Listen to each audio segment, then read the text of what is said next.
Hello everyone, thanks for joining today's webinar on customer experience for insurance. We're very excited to have a great panel of speakers today, including Jamie Smith from Hollard Insurance, who's going to join us to share his insights. And you'll also hear from a number of other speakers about how you can improve customer experience. Before we delve into the webinar, I'll just run through a few quick housekeeping items. So the audio is being streamed through your computer, so the audio lines are muted during the presentation. If you'd like to submit questions at any time, please use the Q&A window and we'll answer the questions towards the end of the webinar. If you have any technical issues, you can reach out to us by the Q&A panel as well. All of the windows that you see in this webinar platform can be moved around and resized, so you can set it up how you like. If you want to make the slides bigger, you can do that as well. We do recommend using Chrome for this webinar platform. It just seems to work well. If you're having any technical issues, say if the audio drops out or something like that, just try refreshing your browser window. And if that doesn't work, then just close down the browser window and just log back into the webinar again, and that usually fixes any technical issues. You'll also see in this webinar interface, so you've got your Q&A panel, you also see a resource list which has information about the topics that we're covering in today's webinar.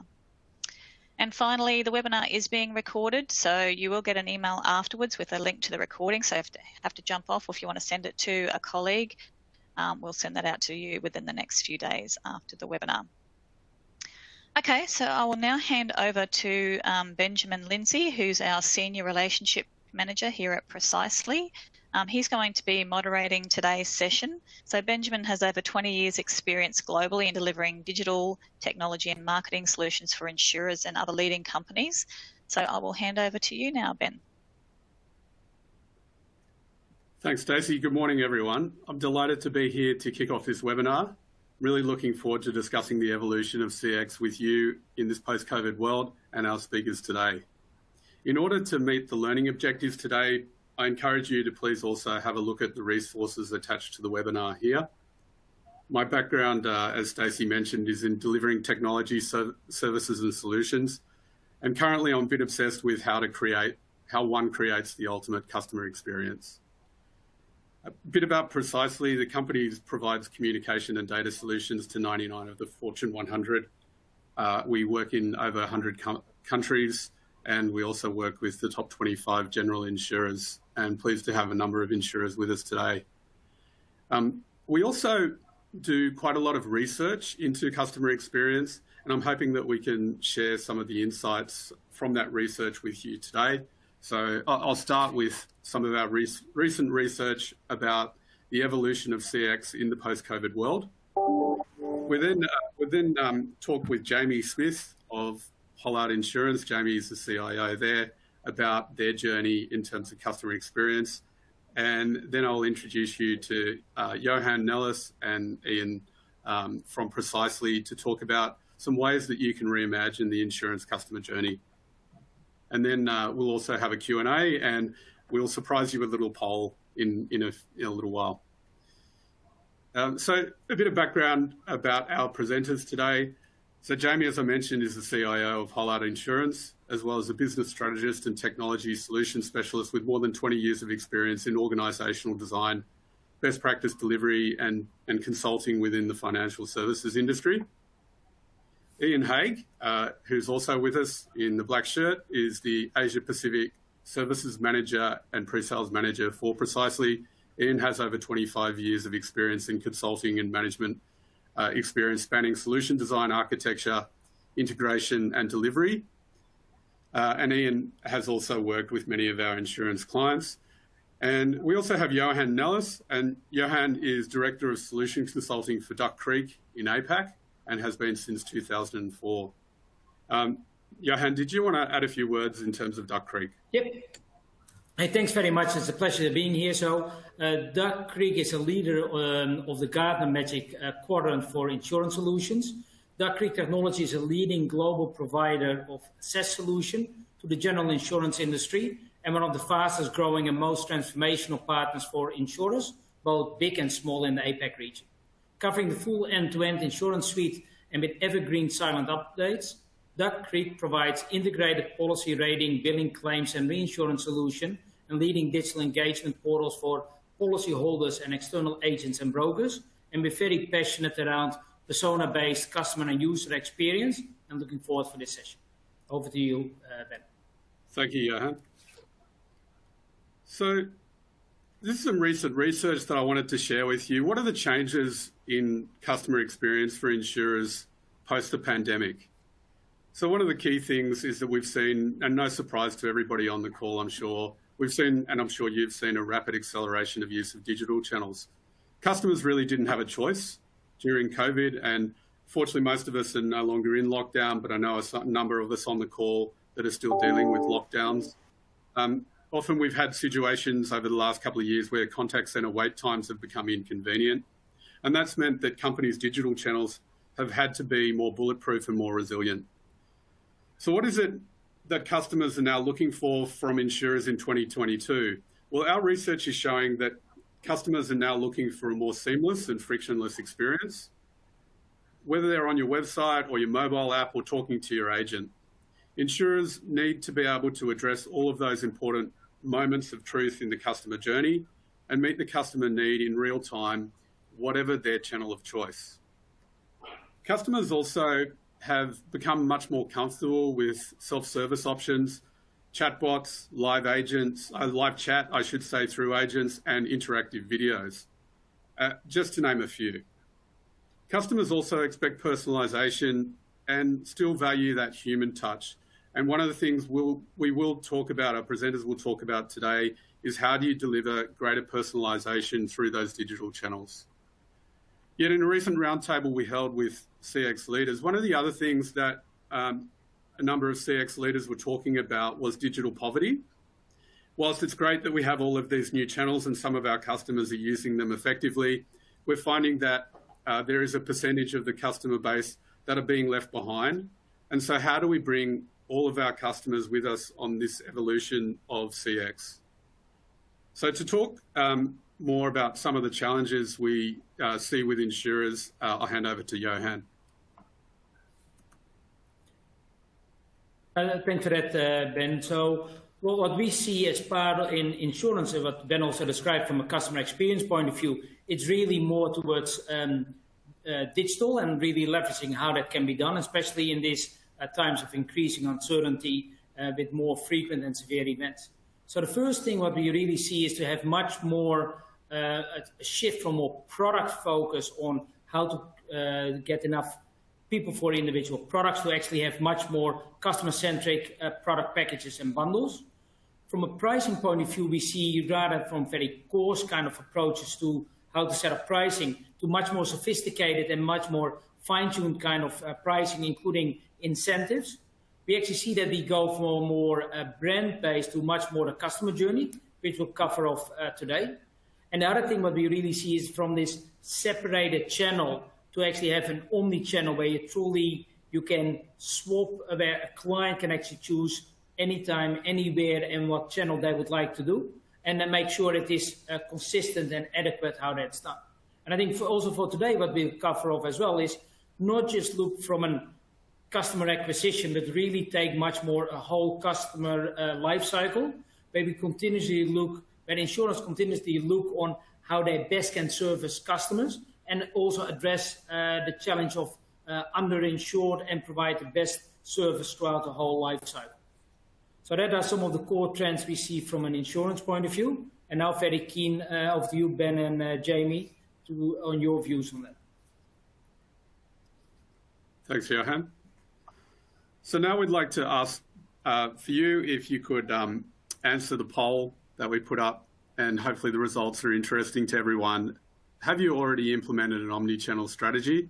And hopefully you can select on your screen which of these options. So I'll give everybody about 30 seconds to respond to the poll.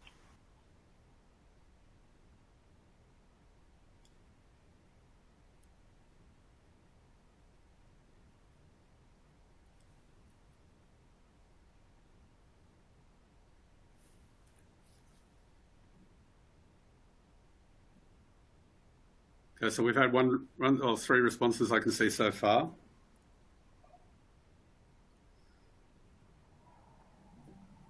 Okay, half of you have now responded. So I'll give everybody a few more seconds.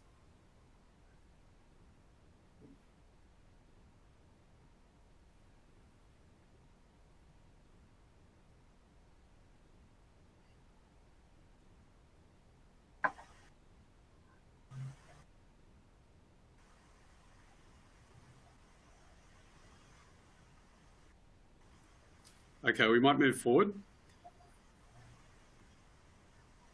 Okay, so this is kind of interesting in terms of what we see across Asia Pacific. Normally we would see a few more, I guess, in that category of in the process of implementing. Interesting to see a number of people not having looked at an omni or no plans yet for an omni-channel strategy. But also quite a high percentage in terms of already implemented. Thank you, everybody, for your feedback. So now I'm pleased to have Jamie Smith join us from Hollard. And we're going to ask a few questions to Jamie about customer engagement. So, Jamie, we're talking about customer engagement throughout the life cycle today. I understand that Hollard has a pretty unique insurance business model. Can you share with the attendees a bit more about that model, please? Yeah, yeah, sure, Ben. Just before I kind of go into that, I'll also explain a little bit about the role I've played at Hollard for a while. So whilst I'm the CIO, I'm also the Chief Transformation Officer. So like a number of you that just answered in the poll, we're also on a transformational journey where we've achieved a number of things on that so far. So if I think about Hollard, we're a house of brands. So we don't have our own brand in the market, and we write insurance products, be that home, motor, pet, for companies like Woolworths, Steadfast, Real, our recent acquisition of the Commonwealth Bank, and then through our insurtech, organisations like Telstra and AHM. So unlike a traditional insurer with our own brand in the market, we actually have to stand behind the personas of our brand partners. Now, we are a full stack insurance company. So we do still do sales and service all the way through to claims. But like I said, we don't have our own brand in the market until the rubber hits the road, when the moment of the matter is the claim. And at that point, then our brand is exposed to our brand partner customers. And it's surprise, you've been insured by Hollard and we're going to manage your claim. So that's some of the complexities, Ben, that we kind of face at Hollard. Thanks, Jamie. So I think you've kind of answered around that engagement with personal lines customers, but perhaps if you could give us a bit more of a flavour of the parts of the customer journey which Hollard gets involved with. Yeah. So look, we've got two kind of main channels, right? So we have a direct to consumer. So mum and dads buying policies through one of our branded or one of our partner branded websites. Very easy to deal with. You can kind of skin those up in the colours and fonts of our partners and off you go.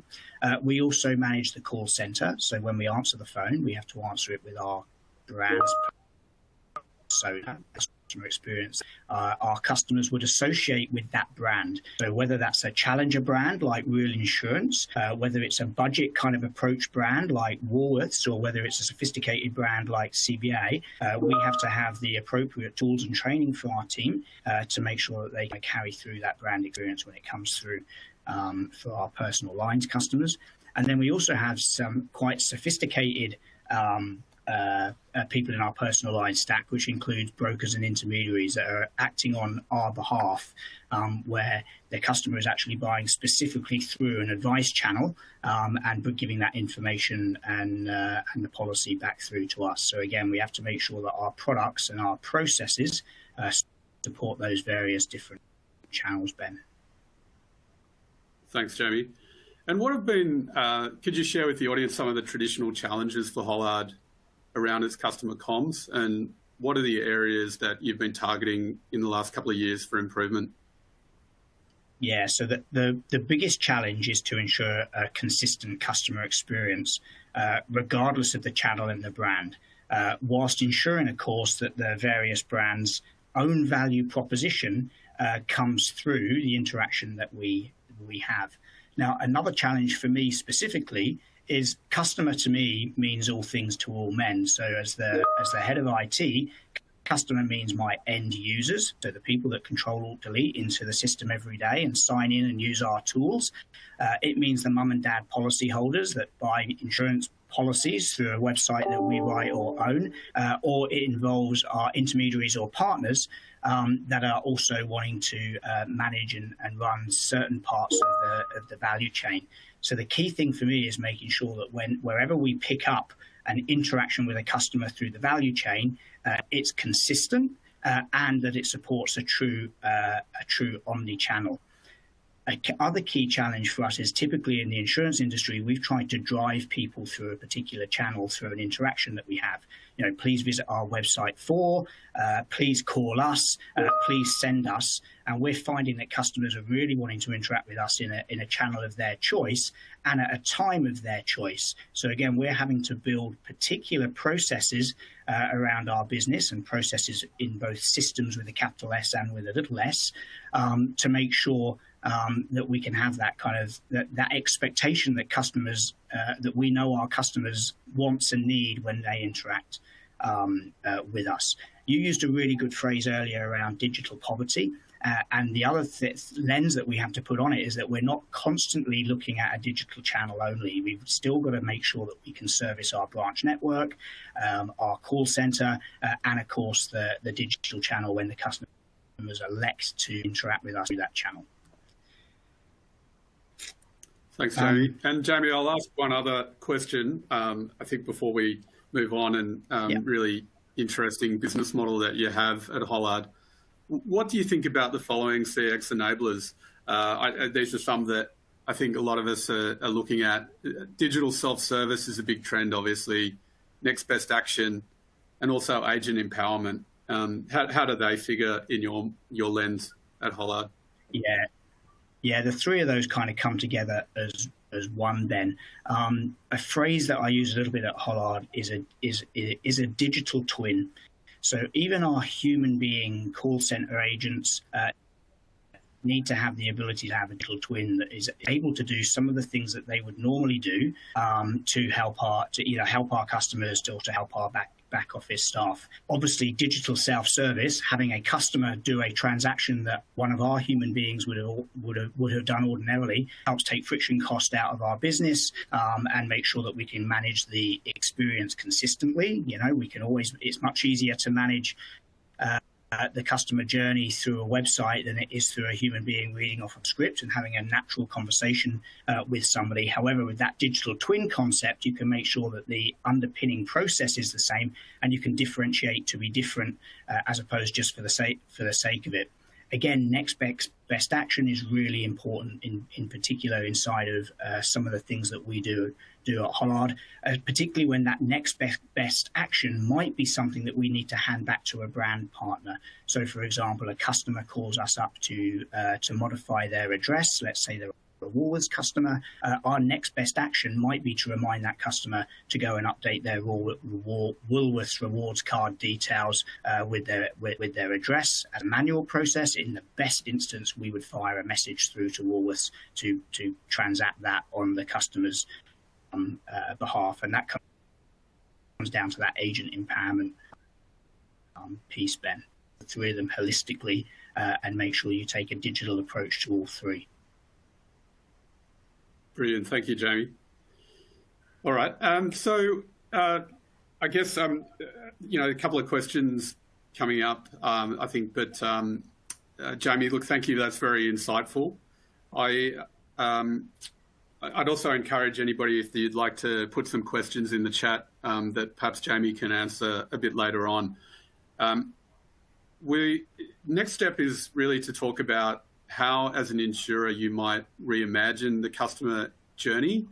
And we've got both Ian Haig and Johan Nellis here to talk through some ideas about how you can improve the effectiveness of both acquisition and also claims journeys, but also other parts of the customer lifecycle. So I'll hand over to Ian to cover, I guess, some of those capabilities that might be required and some of those ideas.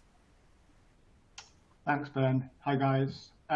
Here are some kind of stats from a report that and these are kind of stats that I guess many of you guys on the call are using internally.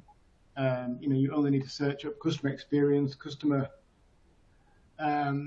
service, or age of the customer, and you see report on report with stats same as this, which indicate to organizations what they need to do to satisfy customers in this, this age of kind of easy churn, but also what you need to kind of stand out for your competition and surprise the customers in order to, reduce that churn, acquire and retain those customers. And I'm not going to go about customer retention and those kind of stats because you guys on the call here fully understand those kind of costs and benefits.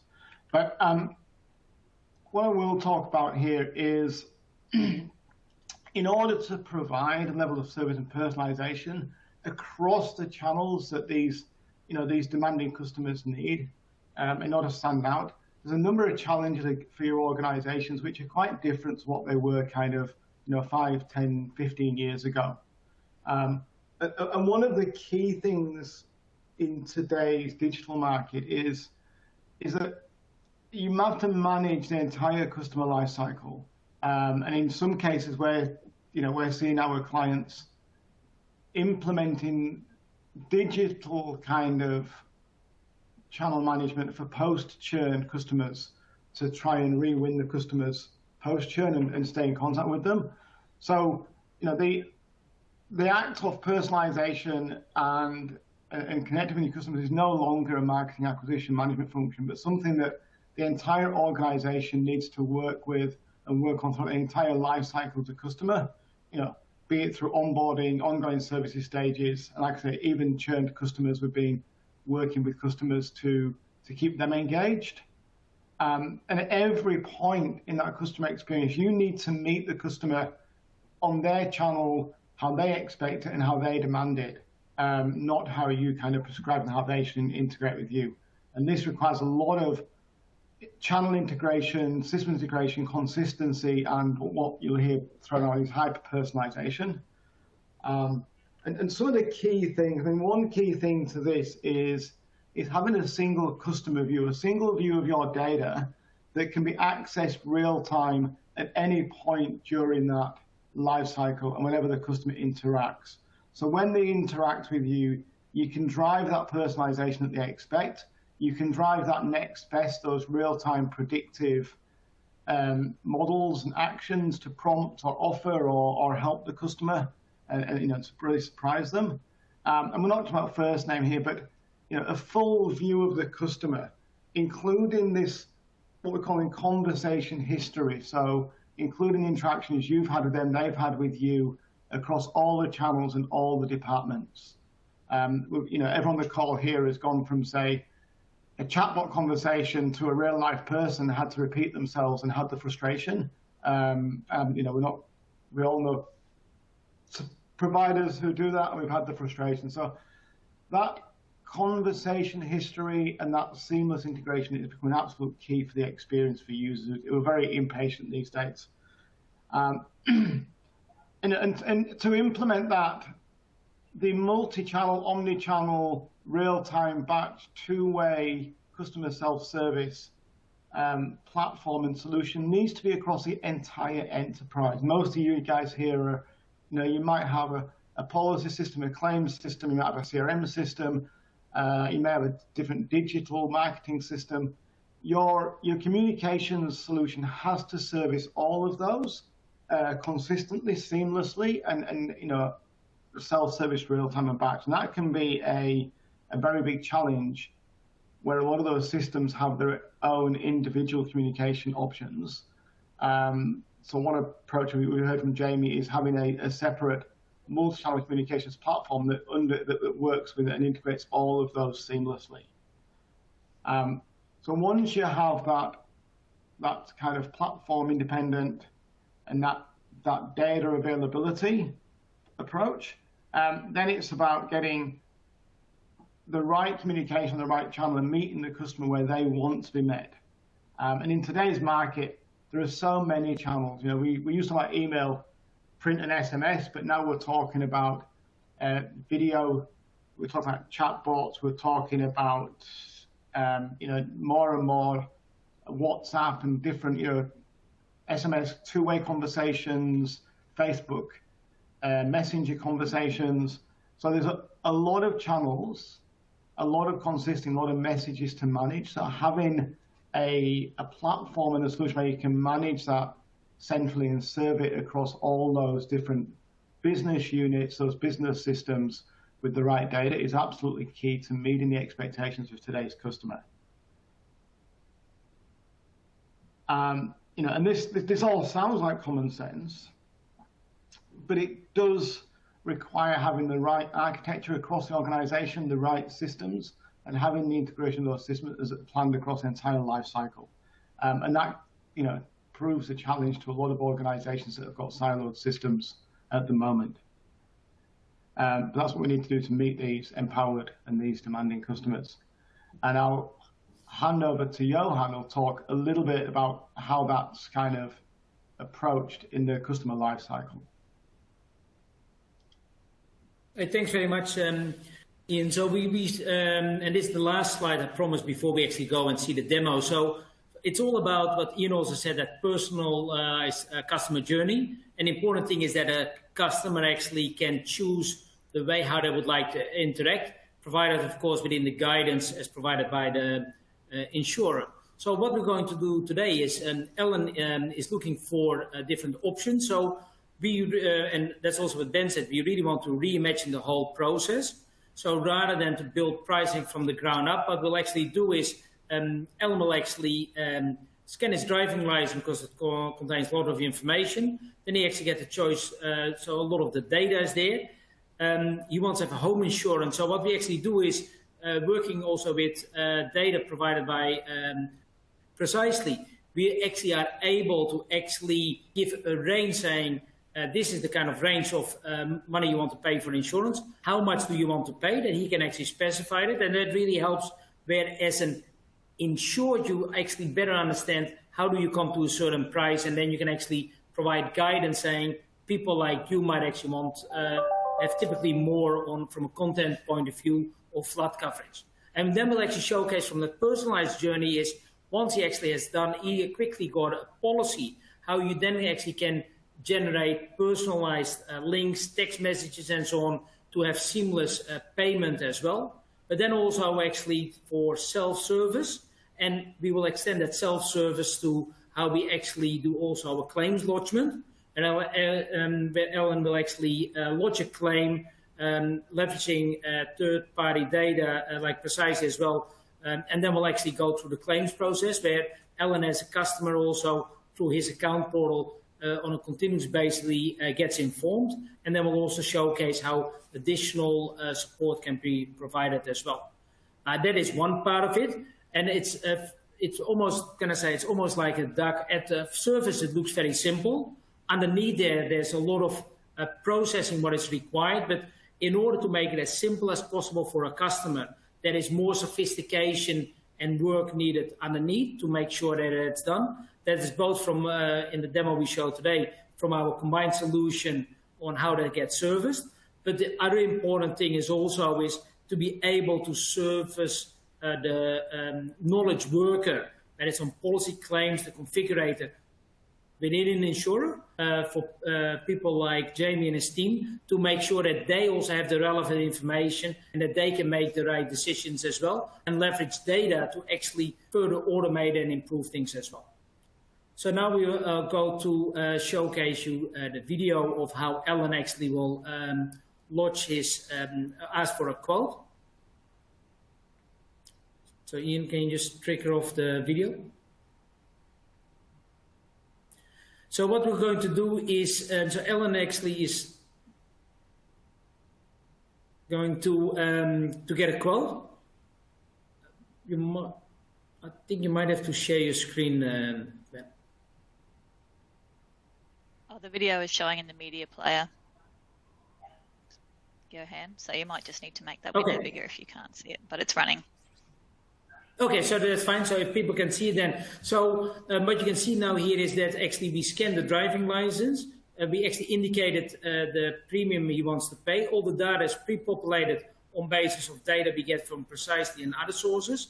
He can make changes. He can actually change, you can see the different options. We also have, similar to Amazon, that people like him, how much they actually want to do. So that actually helps and guides Alan as well. And then he gets all the information here. And that is actually the total solution we provide. And we also provide lifestyle products, how that can actually be multiple products within a single policy. And all that information is there, including over to the billing side. And here is the full quote. And you can see that can Alan be done quite Jones quickly. has recently purchased home cover for 17 Beacon Hill Drive, Beaconsfield, Victoria. The company he used is called Precisely Insurance and is familiar to him as he also has auto insurance cover with them as well. As part of the onboarding process, Alan has received this welcome email, which acts as a call to action for him to log into a secure portal and check out his cover. Once logged in, Alan is taken to the main Precisely Insurance welcome page and greeted with one of their virtual chatbots. After a brief introduction, he's offered 3 choices, one of which, about your policies, is exactly the reason for him calling by. So he selects that. As mentioned, in addition to his new home policy, Alan also has existing auto cover with Precisely Insurance. As a result, the bot gives him the option to select from either of these. After selecting home cover, the bot retrieves the latest details for that policy and then asks Alan if he would like to review or amend it. For now, Alan just wants to review his policy, so he selects that option. Key elements of the policy, such as maximum payout, together with start and end dates, are summarized in the conversation window. And up until now, Alan's experience has followed a productive but fairly predictive path. After all, he's been able to self-serve his way to finding the right policy and get key information about it. But that feeling of predictability all changes when he's offered the chance to watch a video. Hi Alan. The following video gives a summary of the coverage that your current Precisely home insurance policy provides. Alternatively, if you would prefer a more in-depth explanation, then click the button below to log into your secure Precisely Insurance customer portal. This is the information you have told us about you. Alan Jones, aged 42 years, married with 2 dependents. This is an overview of what's protected under your building insurance policy. Items damaged by storms are covered, but you may need to pay the first $1,000 for each claim. Should you have the misfortune of experiencing bushfire damage, you're covered for this as well. Plus, you can rest easy in the knowledge that any foundation or load-bearing walls damaged due to subsidence is also covered by your existing building's insurance. This is how much you pay for the cover your policy currently provides. Want some ideas of how to reduce risk and get more value for your money? Click the Safety at Home button below.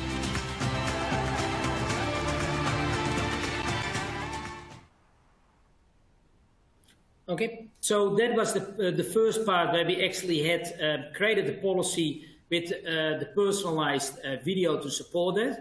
So what Alan actually does is actually he can use that link what was shown to go to his account portal to actually view the policy and make any adjustments.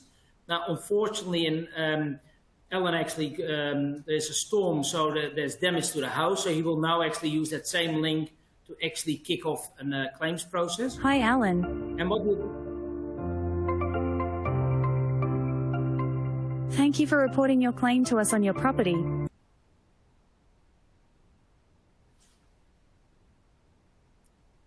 Sorry, Johan, I think we might just go to the next one. I think just the order of those is a little bit up.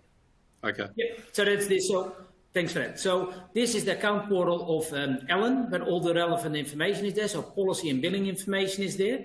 Now you can see he can actually click on a claim where he can actually lodge that. And of course, the way how Duck Creek is set up, you can actually set it up in such a way that it either gets pre-populated on base of third-party data. So for example, if it would be leakage of fluid. In this case, it's a storm, it's a catastrophe, so you can pick it up, and we have got a streamlined lodgement process for that, where the details are being provided. As you also could see, is all the data is pre-populated because it's all about personalized service. Here's the ability to actually lodge a photo as well, which could either come from a camera or that he actually picks it up from his laptop. It's the damage to the house is there. And everything what you see is fully configurable as well to make sure that it actually meets the insurer's specific need as well. And you get actually information about the claim. You can actually see his claim number and more details about that as well. So you can actually follow that up. So that is apart from the lodgement. So you can see the claim is there, and it will actually get continuously update on what the status is on base of milestones. And as an insurer, you can actually determine exactly how much you want to actually showcase. But this really helps for people to be able to see at any given time their claim status, and they don't have to continuously call on what the status of the claim is. So that is from my account portal, where Alan has all his information readily available. And from that point of view also, we also want to see, because we also want to showcase how it actually supports the claims manager as well. So there's a full workflow as well, where a claim comes in, it's being picked up by the claims manager, and in a centralized way, all the relevant information on the claim is there, so that at any given time they can make the necessary changes, and they have all the details there as well. So, and then from here, it's on base of delegations of authority that actually can specify exactly what needs to be done, and to make sure that the right person actually deals with the claim. And there's a full audit trail there as well. And really, that actually helps to provide Alan a full service. Thanks, Johan. And then we might just see if what comes up next should hopefully be a personalised claims video as well. No? Okay, well, just bear with me. We'll go back to that. Hi, Alan. Thank you for reporting your claim to us on your property, 17 Beacon Hill Drive. We know that filing a claim can be stressful. That's why we've created this video to help you better understand the process and to answer your questions. Here is your claim number. Please keep this handy throughout the claims process.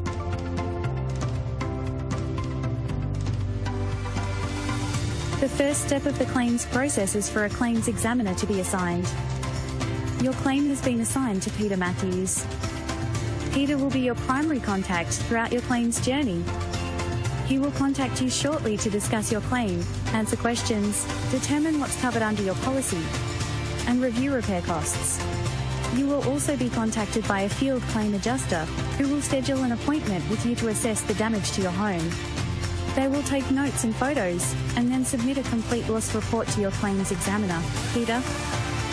Peter will then review the report and repair estimates and compare them to the cover in your policy. Third, and finally, you will be notified of the assessment. Then the balance, less your cover, will be paid to you within 30 days. Our team is committed to keeping the claims process as easy and as stress-free as possible.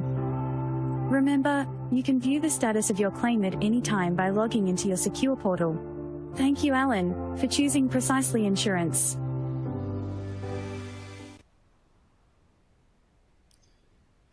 All right, so thanks everyone. Hopefully there's some interesting ideas in there. I hope that all played okay in the media player. A couple of glitches there. Apologies. But a couple of other questions, I can see just a couple of other questions coming through for Jamie in particular. And Jamie, I think a lot of interest in the Hollard Insurance model. Jamie, one that's come through is around personalisation. What's your views on the importance of personalisation, and where do you see that going for insurance?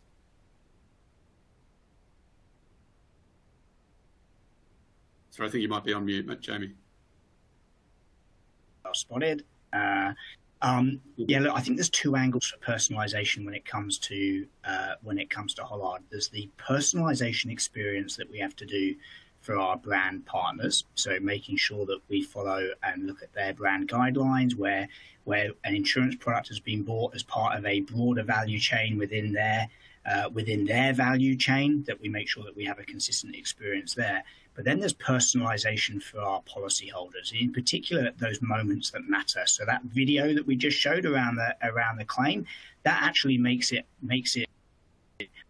insurance companies have that sympathetic ear to our customers, that we actually understand them, that we know them, and that at that moment that matters, we really demonstrate to them, the value of an insurance product, which right up until claim time, of course, has been a promise. It's a promise that we're going to do something in the event that you have an event that impacts your life or your livelihood. So for me, mass personalization, the land of the niche, making people feel like, and in particular our product people are the same, making people feel like that we understand their wants and needs out of the product that we sell them. And that when the rubber hits the road, that moment of truth and the claim arrives, we're there to help them and guide them through what is actually quite a stressful process, right? Thank you. And another one for you, Jamie. Data. How important is good data to Hollard Insurance? Yeah, well, we're on part of our transformation journey is actually to become a data-driven organization, so that data drives virtually everything that we do, in particular around customer interactions. So our customers don't typically ring us just to have a chat, right? They ring us because either we sent them something as a call to action, or they've had an event that we don't yet know about. Now, if you think about the catastrophe events that we've had, we typically know instantly who our policyholders are and who has been affected. So if we can actually get in front of that curve and make that interaction much easier for our customers, so when they ring, they're not, or if they choose to ring, they're not in the IVR for 20 minutes, pressing 1, pressing 4, pressing 5, and then trying to explain what's going on. We can actually pick that phone up very quickly and say, "Hello, Jamie, welcome to Hollard. Have you been impacted by the catastrophe event?" And we can just go straight into the benefits that we need to get them.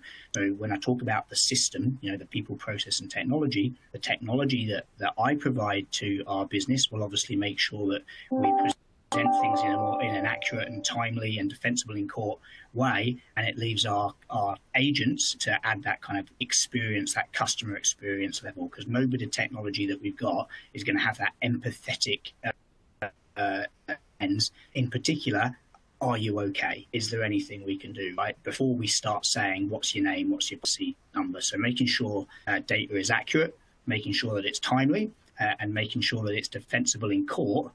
In particular, if we've made a decision off the back of some data that we've either gathered ourselves or we've used to aggregate from a third party, and at that point, that data needs to be immutable, right? So we can go back and we can ask the same question of that data set with a date time parameter and get exactly the same answer. Now, that's not to say that the answer might be different today, but if you ask it under the circumstances that you knew back in that point of time, that data has absolutely got to be defended in court. So master data management, absolutely key to managing the customer experience and your business more generally, right? Brilliant.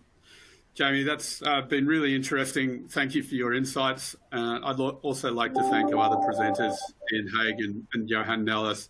I really enjoyed those demos, some things I hadn't actually seen. So, look, thank you also to everybody that's joined us today. You will be able to view a recording afterwards, and hope you can join us on future webinars. And thank you also to Stacey.